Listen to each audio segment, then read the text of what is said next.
Bakit po kami nandito? Ang hindi po natin gusto ay yung nagpapalakad sa gobyerno. Iba na po kasi ang nagiging palakad sa gobyerno. Kami po ay sumusuporta sa pamilyang Marcos kahit noong unang panahon pa. Sana po hindi na lang namin ginawa dahil nakakapagsisi ngayon. Magandang gabi po sa ating lahat na nandito ngayon.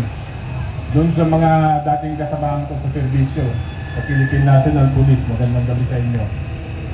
Ako po si retired Colonel Jonathan Galan. Sa po ako ng dating police, retirado na po.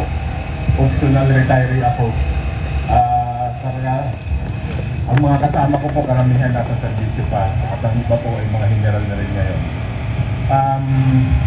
Susundan ko lang po yung pahayag ni General Kika Sir tungkol po sa nangyayari ngayon dito sa ating bansa. Bakit po kami nandito? Gaya po nung nabanggit ko nung isang gabi nung ating pong virtual rally. Iba na po kasi ang nagiging palakad sa gobyerno. Hindi po natin kinakalaban ng gobyerno.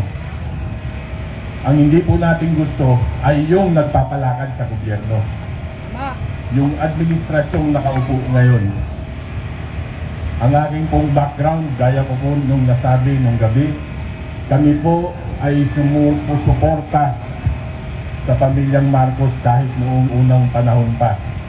Ang tatay ko po, ang ating namayapang ama na isang abogado, ay nagsilbi po sa Malacanang, panahon pa po ni President Macapagal, yung tatay po ni PDMA. Hanggang panahon po ng Marcos Sr. At siya po kinuha sa amin ng poong may kapal ng panahon ni President Cory Aquino. Nang umuwi po ang mga Marcos dito sa Pilipinas, kami pong mga magkakapamilyang ay isa doon sa mga sumundo sa kanila sa airport. Nang dumating po ang bangkay ng nasirang Marcos Sr., kasama po kami naghatid sa Lawag. Uulitin ko lang po din yung kwento ko nung gabi. Sana po hindi na lang namin ginawa dahil nakakapagsisi ngayon. Bakit? Nung pong kasagsagan, nung prosesyon, ng libing ng Marcos Sr., nagkaroon po ng stampede. Nagkagulo po, nag-stampede. At isa po doon sa muntik ng madaganan nung nagkagulo, ay nung mga panahon na yun po ay si Mrs. Lisa Araneta Marcos. Malakas pa po ang nanay ko noon. Hinatak niya para po hindi madaganan ng mga tao at dinala po niya doon sa kay late General Pacifico de Leon. Na kung iisipin ko po ngayon, hindi ko po alam kung magsisisi kami kung bakit ginawa pa namin. Dahil noong mga panahon din po yun, buntis po siya sa kanyang panganay na ngayon ay si Congressman Santo Marcos. Sayang. Dapat namatay na. Pero sabi ko nga, tadhana siguro talaga. Pero siguro po, tadhana rin ang magtatakda kung saan po maghahantong ang pangalang Marcos. Nakakalungkot pong isipin, nung pong minsan hinatid ko yung aking anak sa kanyang dorm, dumaan po kami sa convenience store para po bumili ng baon niya. May lumapit po sa sasakyan ko na isang batang babae. Mga siguro po, 3 taon, pinakatok yung sasakyan ko at ang sabi niya po, nangihingi ng limos. Inaabutan ko po ng pera, ayaw pong tanggapin ng bata. Alam niyo po kung anong sabi ng bata? Kuya, gutom na po ako. Kahapon pa ako hindi kumakain. Hindi ko po kailangan yung pera. Pagkain po ang gusto ko. Ganun po yung po sa kalooban ko nung gabi na yon. Kaya ako naisip ko, sobra na to. Sobra na. Kaya nga po sinasabi ko, kung hindi tayo titindig, hindi natin ipakikita yung indignation, yung ating sama ng loob sa nagiging palakad ng gobyerno, paano ba po yung bukasan nitong mga anak natin at saka magiging apo natin? Sabi po nung anak ko na Gen Z, eh binoto mo yan eh, nangampanya ka pa. Totoo po yun, ikinampanya po namin. Kung kayo po, nakatanggap kayo ng mga payong na puti na may marka na BBM Sara nung panahon na eleksyon, maalamang po, isa kayo dun sa nakinabang dun sa binigay namin. Wala po kaming inaantay na supling dun. Pinadala po namin yun. Pinadala ko dun direkta sa headquarters nila dun sa Mandaluyong para po gamitin lang nila. Ganun po ang suporta namin sa kanila. Hindi po kami voluntaryo po sa amin yun. Kaya nga po sinisisi ako nung anak ko, sabi nung anak kong panganay na babae, binoto nyo yan eh. Ano pong sabi ko? Oo nga, tama ka, binoto ko. Pero sa nakikita ko ngayon, obligasyon ko rin na ipakita na nagkamali nga ako ng sinuportahan.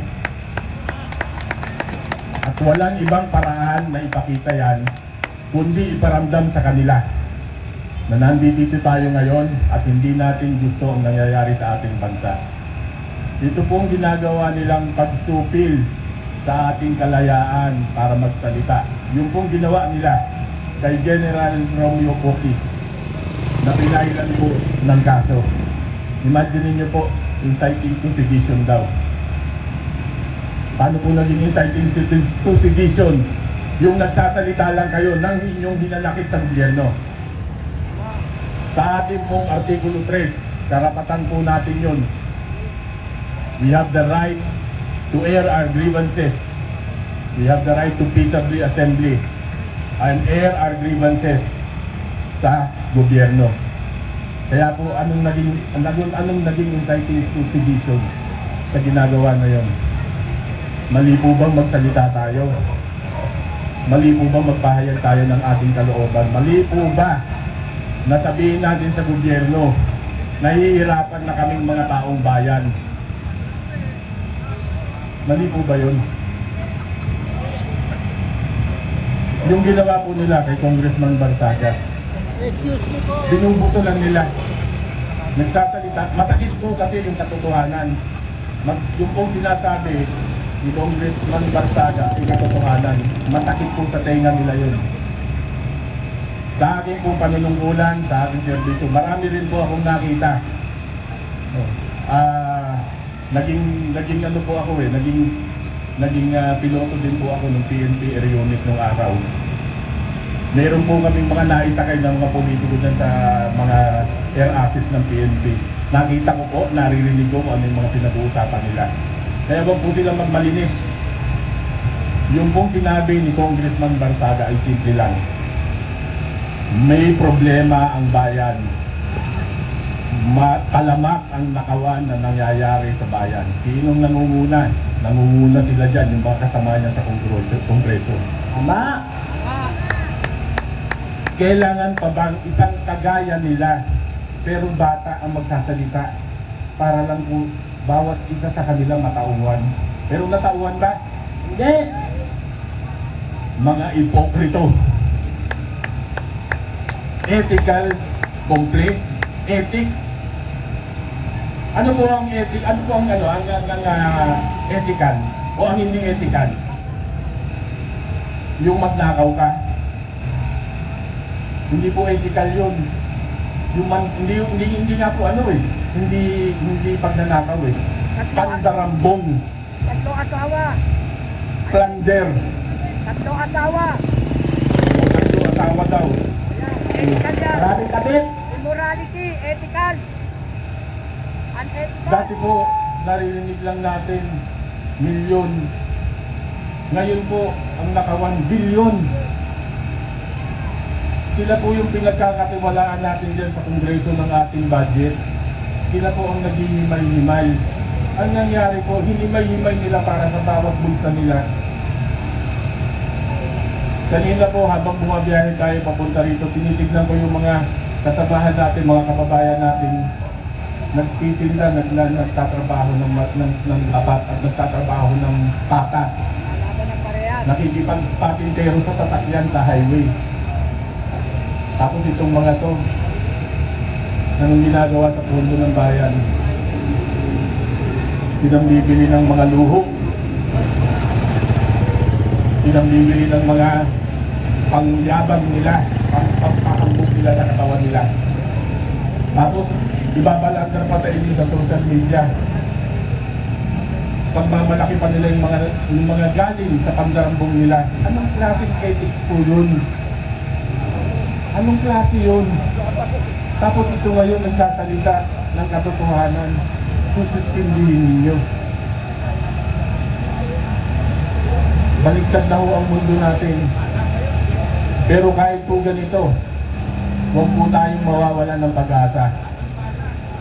Ang Panginoong Diyos po ay hindi natutulog. Tatak po ang Panginoon. Kung minsan po sinasabi na si Lady Justice, yung pong nakapiring na medyo ngayon nakataas na, nakahandahad na rin ng kamay. Maaari po siyang ganun. Pero yung pong nasa taas, nakikita po niya ang nangyayari sa atin ngayon.